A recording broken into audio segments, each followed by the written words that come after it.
Assalamualaikum warahmatullahi wabarakatuh. Saya Hilmatul Nur akan menjelaskan pengertian HAM.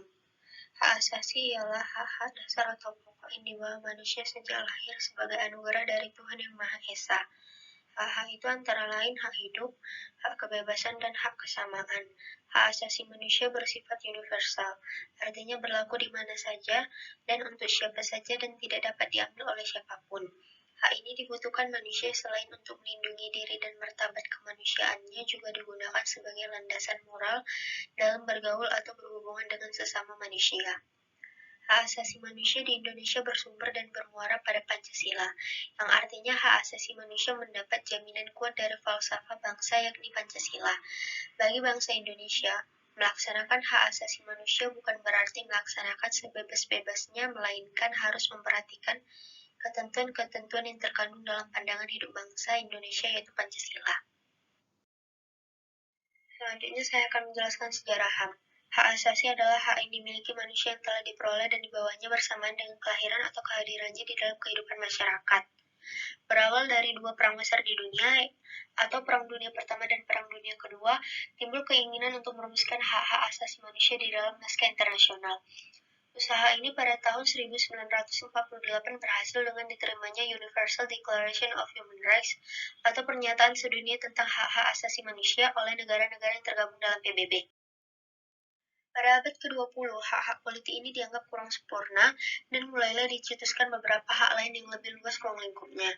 Yang sangat terkenal adalah 4 hak yang dirumuskan oleh Presiden Amerika Serikat Franklin D. Roosevelt yang dikenal dengan istilah The Four Freedoms atau 4 kebebasan, yaitu yang pertama, kebebasan untuk berbicara dan menyatakan pendapat atau freedom of speech.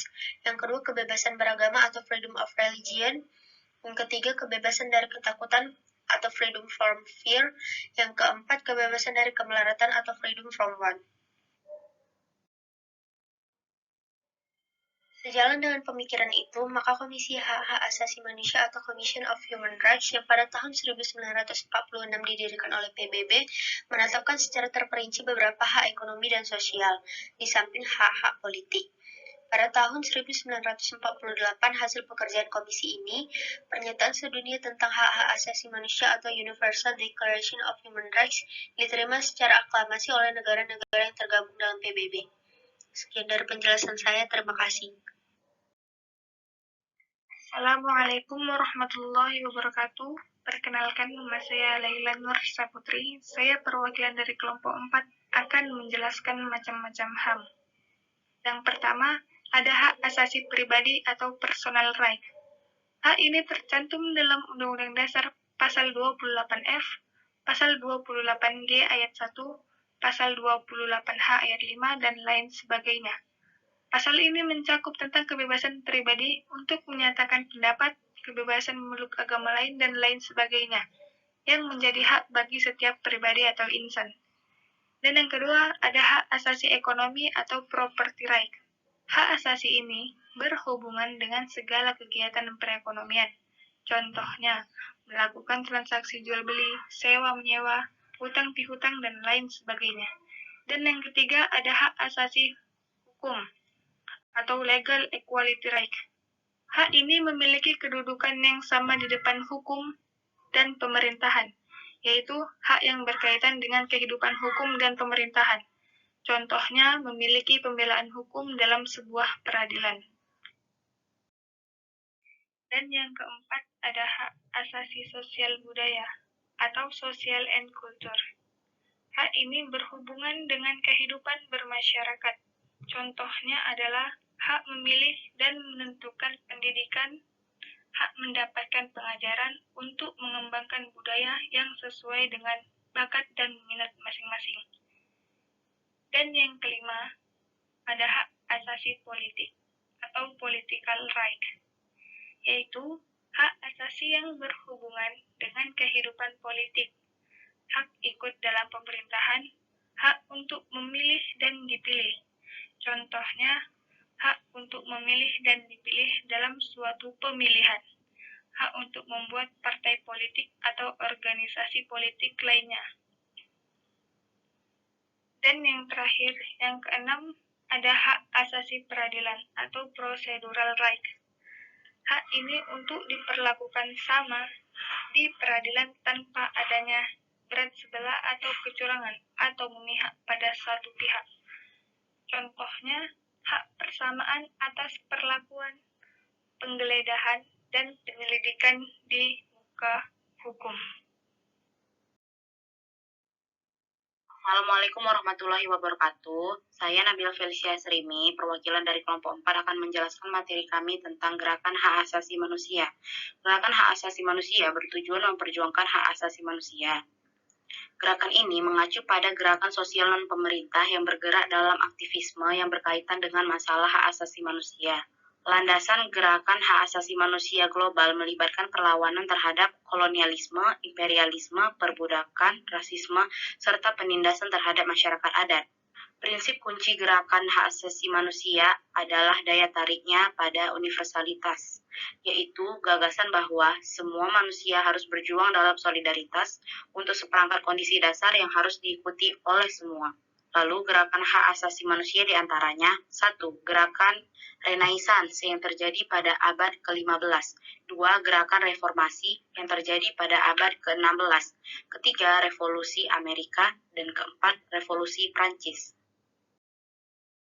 1. Gerakan Renaissance atau gerakan Renaisme yang terjadi pada abad ke-15.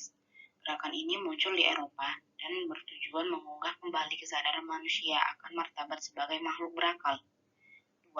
Gerakan reformasi. Gerakan ini terjadi di lingkungan agama Kristen dan terjadi pada abad ke-16, bertepatan pada tahun 1517, dipimpin oleh Martin Luther. Tujuan gerakan ini adalah membebaskan diri dari ikatan kepausan dan melahirkan agama Kristen Protestan. Yang ketiga, Revolusi Amerika. Gerakan ini muncul pada tahun 1776 dengan tujuan memerdekakan negara dari penjajah dan kesewenangan. Keempat, Revolusi Prancis. Gerakan ini muncul pada tahun 1792 dengan tujuan membebaskan diri dari kesewenang-wenangan Kaisar Prancis. Assalamualaikum warahmatullahi wabarakatuh. Nama saya Muhammad Alwanata, perwakilan dari kelompok 4. Teori hak asasi manusia. Selain gerakan hak asasi, ada beberapa teori dari para ahli yang mendukung perkembangan hak asasi manusia. Yang pertama, John Locke. Menurut John Locke, hak asasi adalah hak yang diberikan langsung oleh Tuhan sebagai sesuatu yang bersifat kodrati. Artinya, hak yang dimiliki manusia menurut kodratnya tidak dapat dipisahkan dari hakikatnya, sehingga sifatnya suci. Kedua, menurut David Bentham dan Kevin Boyle, HAM dan kebebasan-kebebasan fundamental adalah hak-hak individual yang berasal dari kebutuhan-kebutuhan serta kapasitas-kapasitas manusia. Menurut para ahli lainnya, HAM adalah hak dasar atau hak pokok yang dibawa oleh manusia sejak lahir, yang secara kodrat dan melekat pada setiap manusia dan tidak dapat diganggu-gugat karena merupakan anugerah Allah Subhanahu wa Ta'ala.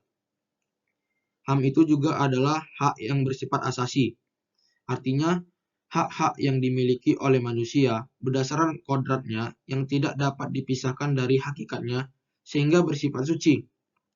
Dengan kata lain, HAM adalah bermacam-macam hak dasar yang dimiliki pribadi manusia sebagai anugerah dari Allah Subhanahu wa Ta'ala yang dibawa sejak lahir sehingga hak asasi itu tidak dapat dipisahkan dari eksistensi pribadi manusia itu sendiri.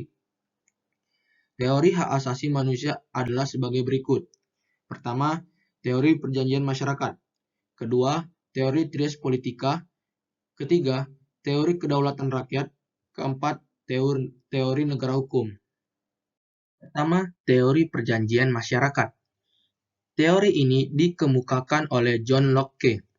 Teori ini menyebutkan bahwa ketika manusia berkeinginan membentuk negara, maka semua hak yang ada pada manusia harus dijamin dalam undang-undang. Kedua, teori trias politika. Teori ini dikemukakan oleh Montesquieu. Teori ini mengatakan bahwa kekuasaan negara dipisahkan menjadi tiga, yaitu legislatif, yudikatif, dan eksekutif. Pemisahan ini untuk melindungi hak asasi dan kekuasaan penguasa. Yang ketiga, teori kedaulatan rakyat. Teori ini dikemukakan oleh J.J. Rousseau. Teori ini menyatakan bahwa penguasa diangkat oleh rakyat untuk melindungi kepentingan rakyat, termasuk hak asasi. Yang keempat, teori negara hukum. Teori ini dikemukakan oleh Immanuel Kant. Teori ini menyatakan bahwa negara bertujuan untuk melindungi hak asasi dan kewajiban warga negara. Assalamualaikum warahmatullahi wabarakatuh. Perkenalkan, nama saya Husni Mubarak. Saya perwakilan dari kelompok 4 yang bertugas untuk menjelaskan tentang implementasi nilai-nilai hak asasi manusia dalam sila-sila Pancasila. Sebagaimana kita ketahui, bahwasannya Pancasila merupakan ideologi yang mengedepankan nilai-nilai kemanusiaan. Pancasila juga sangat menghormati hak asasi setiap warga negara maupun bukan warga negara Indonesia itu sendiri. Nilai-nilai Pancasila dapat dikategorikan menjadi tiga, yaitu 1. Hak asasi manusia dalam nilai ideal Pancasila. Kedua, hak asasi manusia dalam nilai instrumental Pancasila. Ketiga, hak asasi manusia dalam nilai praktis Pancasila. Hak asasi manusia dalam nilai ideal Pancasila. Nilai dasar atau nilai ideal Pancasila adalah nilai dasar yang relatif tetap atau tidak berubah, yang berada dalam pembukaan Undang-Undang Dasar 1945. Nilai ideal berkaitan dengan hakikat kelima sila Pancasila. Nilai-nilai dasar tersebut bersifat universal, sehingga di dalamnya terkandung cita-cita, tujuan, serta nilai-nilai yang baik dan benar.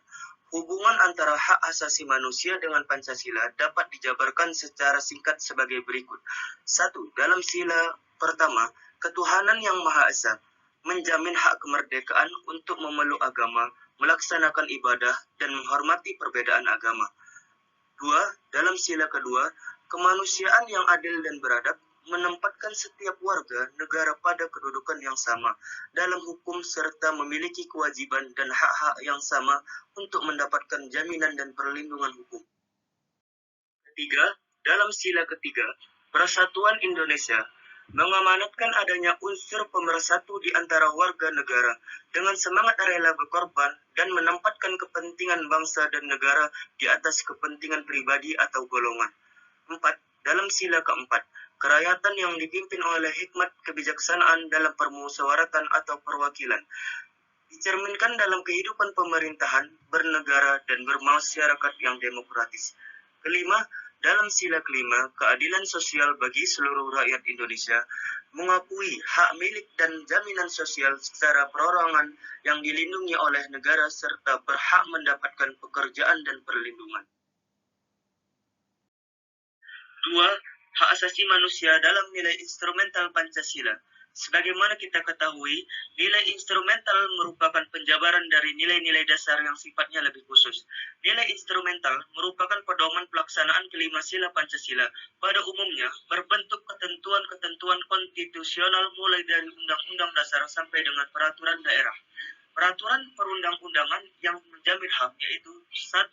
Ketentuan dalam Peraturan Pemerintah Pengganti Undang-Undang atau Perpu Nomor 1 Tahun 1999 tentang Pengadilan HAM. Kedua, ketentuan dalam peraturan pemerintah berikut. 1. Peraturan Pemerintah Nomor 2 Tahun 2002 tentang tata cara perlindungan terhadap korban dan saksi dalam pelanggaran HAM yang berat. Kedua, Peraturan Pemerintah Nomor 3 Tahun 2002 tentang kompensasi, restitusi, rehabilitasi terhadap korban pelanggaran HAM berat. Dalam pasal-pasal mengenai hak asasi manusia telah dikelompokkan dalam hak pribadi, hak sosial budaya, hak asasi peradilan, hak asasi ekonomi, hak asasi sipil dan politik, dan hak asasi hukum. Selain dijaminnya dalam konstitusi, Hak asasi manusia juga dijamin di dalam Undang-Undang Republik Indonesia Nomor 39 Tahun 1999 tentang Hak Asasi Manusia. Jaminan HAM dalam Undang-Undang Nomor 39 Tahun 1999 secara garis besar meliputi 1. Pasal 9, hak untuk hidup seperti untuk mempertahankan hidup, memperoleh kesejahteraan lahir dan batin, memperoleh lingkungan hidup yang baik dan sehat. Kedua, pasal 10, hak berkeluarga dan melanjutkan keturunan, seperti hak memiliki keturunan melalui perkawinan yang sah. 3. Pasal 11 sampai dengan 16, hak mengembangkan diri, seperti hak pemenuhan kebutuhan dasar, meningkatkan kualitas hidup, memperoleh manfaat dari ilmu pengetahuan dan teknologi, memperoleh informasi dan melakukan pekerjaan sosial. Keempat, pasal 17 sampai dengan 19, hak memperoleh keadilan, seperti hak memperoleh kepastian hukum dan hak persamaan di depan hukum. Kelima, pasal 20 sampai dengan 27, hak atas kebebasan pribadi, seperti hak memeluk agama, keyakinan politik, memilih status keluarga negaraan, berpendapat, mendirikan parpol, dan bebas bergerak dan bertempat tinggal. Keenam, pasal 28 sampai dengan 35, hak atas rasa aman, seperti hak memperoleh suaka politik, perlindungan terhadap ancaman ketakutan, perlindungan terhadap penyiksaan, penghilangan dengan paksaan, dan penghilangan nyawa. Ketujuh, pasal 36 sampai dengan 42, hak atas kesejahteraan seperti hak milik pribadi, memperoleh pekerjaan yang layak, kehidupan yang layak, dan jaminan sosial. Kedelapan, pasal 43 sampai 44, hak turut serta dalam pemerintahan, seperti hak memilih dan dipilih dalam pemilu, partisipasi langsung dan tidak langsung, diangkat dalam jabatan pemerintah, dan mengajukan usul kepada pemerintah. 9. Pasal 45 sampai dengan 51, hak wanita, yaitu tidak ada diskriminasi atau hak yang sama antara pria dan wanita dalam bidang politik, pekerjaan, status keluarga negaraan, keluarga, ataupun perkawinan. Yang terakhir, yang ke-10, pasal 52 sampai dengan 60, hak anak, yaitu seperti hak anak untuk mendapatkan perlindungan orang tua, keluarga, masyarakat, dan negara. Hak beribadah menurut agamanya, represi, perlakuan khusus bagi anak cacat, perlindungan dari eksploitasi ekonomi, pekerjaan, pelecehan seksual, perdagangan anak, dan penyalahgunaan narkotika. Untuk menegakkan HAM, pasal 69 ayat 2 Undang-Undang Nomor 39 Tahun 1999 menyatakan, setiap hak asasi manusia, seseorang menimbulkan kewajiban asasi dan tanggung jawab untuk menghormati hak asasi orang lain secara timbal balik, serta menjadi tugas pemerintah untuk menghormati, melindungi, menegakkan, dan memajukannya. Oleh karenanya, seluruh warga negara tidak terkecuali pemerintah wajib menghormati hak asasi orang lain dengan menjunjung hukum, moral, etika, dan tata tertib kehidupan bermasyarakat, berbangsa, dan bernegara. Terima kasih. Sekian dari saya mengenai tentang implementasi dalam nilai sila-sila Pancasila. Assalamualaikum warahmatullahi wabarakatuh. Perkenalkan, nama saya Astri. Saya perwakilan dari kelompok 4 akan menjelaskan materi kami tentang hak asasi manusia dalam nilai praksis Pancasila. Nilai praksis merupakan realisasi nilai-nilai instrumental suatu pengalaman dalam kehidupan sehari-hari. Hak asasi manusia dalam nilai praksis Pancasila dapat terwujud apabila nilai-nilai dasar dan instrumental Pancasila itu sendiri dapat dilaksanakan dalam kehidupan sehari-hari oleh seluruh warga negara. Hal tersebut dapat diwujudkan apabila setiap warga negara menunjukkan sikap positif dalam kehidupan sehari-hari. Beberapa contoh sikap positif yang dapat ditunjukkan warga negara antara lain sebagai berikut. Sila pertama Pancasila, ketuhanan yang Maha Esa. Contohnya, 1. Hormat menghormati dan bekerja sama antara umat beragama sehingga terbina kerukunan hidup. 2. Saling menghormati kebebasan beribadah sesuai dengan agama dan kepercayaannya. 3. Tidak memaksakan suatu agama dan kepercayaan kepada orang lain. Sila kedua Pancasila, kemanusiaan yang adil dan beradab. Contohnya, 1. mengakui persamaan derajat, hak, dan kewajiban antara sesama manusia. 2. Saling mencintai sesama manusia. 3. Tenggang rasa kepada orang lain. 4. Tidak semena-mena kepada orang lain. Pilar ketiga Pancasila, Persatuan Indonesia. Contohnya, 1. Menempatkan persatuan, kesatuan, kepentingan, dan keselamatan bangsa dan negara di atas kepentingan pribadi atau golongan. 2. Rela berkorban untuk kepentingan bangsa dan negara. 3. Cinta tanah air dan bangsa. 4. Bangga sebagai bangsa Indonesia dan bertanah air Indonesia. Sila keempat Pancasila, kerakyatan yang dipimpin oleh hikmat kebijaksanaan dalam pemusyawaratan perwakilan. Contohnya, 1. Mengutamakan kepentingan negara dan masyarakat. 2. Tidak memaksakan kehendak kepada orang lain. 3. Mengutamakan musyawarah dalam mengambil keputusan untuk kepentingan bersama. Sila kelima Pancasila, keadilan sosial bagi seluruh rakyat Indonesia. Contohnya, 1. Menjaga keseimbangan antara hak dan kewajiban. 2. Menghormati hak-hak orang lain. 3. Suka memberi pertolongan kepada orang lain. 4.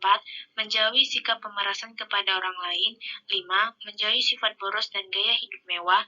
6. Rela bekerja keras menghargai hasil karya orang lain. Sekian materi yang saya sampaikan. Terima kasih.